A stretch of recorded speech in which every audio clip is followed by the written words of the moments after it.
Eu sou a irmã mais velha de 5 irmãos. E nós fomos criados pela minha tia, irmã da minha mãe. A minha tia me contou que ela perdeu os pais em um acidente e ela teve que acabar criando a minha mãe. Só que a minha mãe sempre deu muito trabalho para ela. A minha tia sofreu demais com a minha mãe. A minha mãe era namoradeira, não queria saber de estudar, arruaceira, fugia, pulava o muro de casa, pulava a janela. Gente, minha mãe era terrível. E a minha tia conta que ela sofreu muito com isso, né? Quando a minha mãe tinha 12 anos, ela engravidou de mim. Sim, gente, com 12 anos. E a minha mãe não sabia quem era o pai. E nisso foi um choque para minha tia. A minha tia ficou muito mal. Só que a minha tia ficou com pena. Então, a minha tia resolveu me criar. Mas ela não sabia que a minha mãe ia fugir, né? Então, assim que eu nasci, a minha mãe fugiu no meio do mundo e nunca mais viu a minha mãe, né? Só que passados uns anos, a minha mãe reaparece grávida novamente. E a minha tia, mais uma vez, criou o meu irmão, né? O segundo filho da minha mãe. E a minha mãe, como sempre passava um tempinho na casa da minha tia e sempre pegava o beco. Sempre ia embora e deixava a gente com minha tia. E isso se repetiu. Sempre que a minha mãe engravidava, a minha mãe voltava para minha tia, reaparecia, passava uns meses lá, tinha um bebê, passado mais meses, ela deixava o bebê lá e ia embora. Isso se repetiu com todos nós, né? Até o quarto. Até que um dia, a minha mãe reapareceu novamente depois de anos. Eu já estava com 12 anos. Até que um dia, a minha mãe reapareceu novamente. Eu já estava com 10 anos de idade. Só que dessa vez ela não voltou grávida. E ela voltou um pouco mais ajuizada, vamos dizer assim, um pouco mais ajuizada. Ela voltou, começou a trabalhar, começou a ajudar a minha tia a cuidar da gente com coisas materiais, comida, roupa. Começou a ajudar a minha tia nesse sentido, né? A minha tia via nela uma mudança, né, para ela fazer isso. Então a minha tia começou a se encher de esperança. Falou, nossa, é um começo, né? A minha tia ficou muito feliz. Só que a minha mãe, ela nunca deu amor e carinho pra gente. Nunca. Quem dava era a minha tia. A criação, amor, carinho, quem dava era a minha tia. A minha mãe nunca deu isso pra gente e nunca também ajudou financeiramente. Só ajudou a partir desse momento que ela voltou, né? Não sei o que aconteceu. Começou a trabalhar, começou a ajudar a gente e tal. Só que ela sempre ia para as festas com as amigas. Sempre ia para as farras, não parava em casa quando tava de folga, né? Quando tava sem trabalhar. E nisso, gente, passado um tempo, ela conheceu um cara muito bacana. Um homem muito legal. Que sempre que ia lá na casa da minha tia, ver a minha mãe, quando eles se marcavam para se encontrar para sair, ele sempre levava alguma coisa para mim e para os meus irmãos. Sempre. E a minha mãe, ela não queria de jeito nenhum levar a gente quando eles saíam juntos. Ela não queria levar a gente, né? Também 4 filhos, né, nas costas. Não queria levar a gente pra canto nenhum. Só que esse namorado dela fazia questão de vez em quando, assim, umas 2 vezes no mês, levava a gente com eles, né?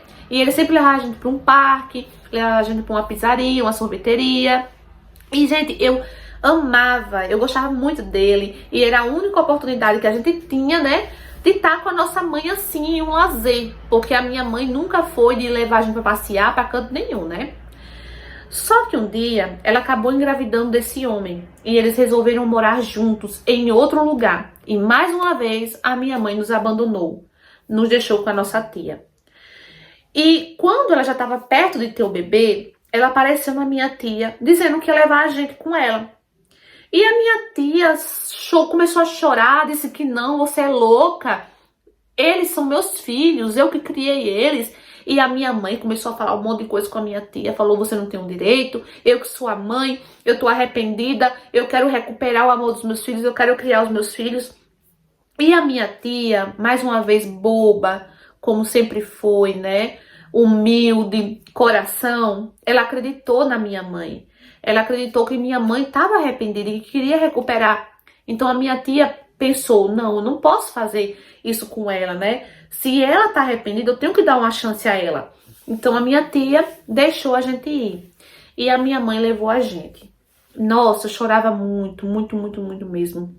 Quando eu cheguei na casa dela, o meu padrasto, né, o que já era marido dela, nos recebeu muito bem mesmo. Eu fiquei muito feliz de ver ele, né, porque eu gostava mais dele do que dela. Eu não gostava da minha mãe.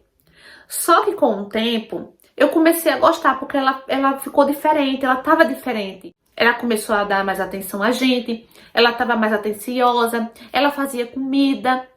E nisso, gente, eu já comecei a ficar feliz, sabe? Gente, eu me lembro até hoje a sensação que eu tive quando eu vi a minha mãe fazendo tudo aquilo pra gente, coisa que ela nunca fez. Então eu comecei a ficar feliz. Só que, como coisa boa não dura muito tempo, minha mãe começou a mudar quando teve o bebê. Assim que ela teve o bebê, voltou às farras. Voltou a farriar, brigava todo dia com meu padrasto. E ela deixava o filhinho dela comigo, gente. Eu tinha 11 anos, gente. Deixava o filhinho dela comigo, o meu irmãozinho. Eu que cuidava do meu irmãozinho quando ela saía. E quando meu padrasto chegava do trabalho, tarde da noite, eu tava lá, cuidando do meu irmãozinho mais novo e dos outros, que também eram mais novos, né? E o meu padrasto, gente, ficava indignado. Quantas vezes eu peguei o meu padrasto chorando dentro do quarto, sozinho. E eu chorava junto com ele. E o meu padrasto, que passou a cuidar da gente quando a minha mãe tava nas farras, na rua, chegava em casa bêbada. E o meu padrasto que dava comida pra gente, que colocava comida. Ele não sabia cozinhar. E ele ia lá, comprava uma marmita, comprava umas marmitas, trazia pra gente e dividia. Então, ele, às vezes, quando não tinha mais dinheiro, ele se esforçava pra ir na cozinha, cozinhar alguma coisa, né? E eu não sabia, né? Eu tinha 11 anos, não sabia cozinhar nada. E eu tentava ajudar no que eu podia, né? Mas era pouca coisa que eu sabia fazer. Até que um dia o meu padrasto não aguentou mais. E quando a minha mãe chegou, foi a maior confusão dentro de casa. Meu padrasto foi pra cima dela, começou a bater nela. Quando eu vi meu padrasto batendo nela, eu corri pra rua e comecei a chamar os vizinhos, a chorar, a gritar. Os vizinhos apareceram, conseguiu tirar ele de cima dela. E o meu padrasto, gente, eu nunca vou esquecer disso. Meu padrasto chorava de raiva. A gente via a raiva nos olhos dele. Meu padrasto lá chorando e meus vizinhos acudindo meu padrasto. A minha mãe que apoiou, mas estava acudindo porque estava do lado dele. Começaram a esculhambar a minha mãe porque sabiam a peça que a minha mãe era. Sabia o que ela fazia, que era muito feio, entendeu? Meu padrasto que estava segurando ali as pontas, ele aguentou até onde ele pôde. Eu sei que não é motivo, ele não tinha motivo dele bater nela, né? Só que o sangue subiu, sabe? Ele não aguentou mais e foi pra cima dela, né? Só que, gente, a primeira vez que eu vi meu padrasto levantar a mão pra minha mãe foi nesse dia. Porque ele nunca havia feito isso, nunca. E os vizinhos apoiaram ele, né? Apoiaram, esculhambaram lá minha mãe. Nesse dia a minha mãe foi no quarto, arrumou as coisas e foi embora, gente. Fugiu e nunca mais voltou. Dessa vez, ela abandonou a gente de vez. De vez. Foi embora, a gente nunca mais viu. Quando isso aconteceu, o meu padrasto, ele ficou de cama. Ele ficou, tipo, depressivo. Eu vendo aquela situação, tinha uma vizinha que sempre ia lá me ajudar, ela me ensinava a cozinhar. E eu falei pra ela que queria ligar pra minha tia, queria dar um jeito de falar com a minha tia. E eu consegui entrar em contato com a minha tia. Então a minha tia foi lá, gente, chorou junto com a gente, conseguiu falar com o meu padrasto. E falou pro meu padrasto que ia levar a gente embora pra morar com ela. E nessa hora, pela primeira vez, ele disse, de jeito nenhum, as crianças ficam comigo. E a minha tia falou, não, de jeito nenhum, você tá louco, qual é o seu estado? Eu nunca que vou deixar as crianças aqui com esse estado que você tá. E pela primeira vez, depois de toda a confusão, ele se levantou da cama e falou, o Jorge fica comigo. O Jorge é meu filho. O Jorge, gente, era o filho dele mesmo, o mais novo, né? E ele falou que não ia deixar minha tia levar o Jorge. E ele chegou pra mim, pros meus irmãos, e perguntou: vocês querem ir com sua tia? Vocês querem morar com sua tia? E meus irmãos falaram que queria morar assim com minha tia. Só que eu, naquele momento, gente, eu fiquei assim, chocada. Eu pensei, eu não posso deixar ele sozinho. Então eu olhei pra minha tia e falei: tia, eu vou ficar com meu padrasto. A minha tia ficou maluca. A minha tia disse: não, você tá louca, minha filha, vamos voltar comigo. Você não pode ficar aqui com seu padrasto, olha o estado dele. Eu falei pra ela: tia, meu padrasto é um homem bom. Gente, foi ele que segurou as pontas quando a minha mãe tava no meio do mundo. Foi ele que nos deu comida. Foi ele que tava ali sempre cuidando da gente quando a minha mãe tava ausente. Eu sei que a minha tia também cuidou da gente. Só que meus irmãos queriam morar com minha tia. E quem ia cuidar do meu padrasto, do meu irmãozinho caçula? Quem ia, gente? Eu pensei comigo mesmo: não posso deixar o meu padrasto aqui sozinho. E foi o que eu falei pra ela. Eu disse: tia, meu padrasto é um homem bom, não se preocupe. Ele não vai fazer nada de mal comigo. Eu não posso deixar ele sozinho, gente. Eu aí vocês ficam pensando, como é que eu tinha a cabeça pra pensar isso? Eu era uma criança ainda, nem 12 anos eu tinha feito. Então, a minha tia, ela insistiu muito, mas eu falei: não, eu não vou, tia, eu não vou. E a minha vizinha tava perto nessa hora. E a minha vizinha falou assim: olha, não se preocupe, eu vou estar sempre aqui ajudando ela. Pode ter a minha garantia. Eu prometo que eu vou ajudar a sua sobrinha. Eu vou ajudar ela aqui.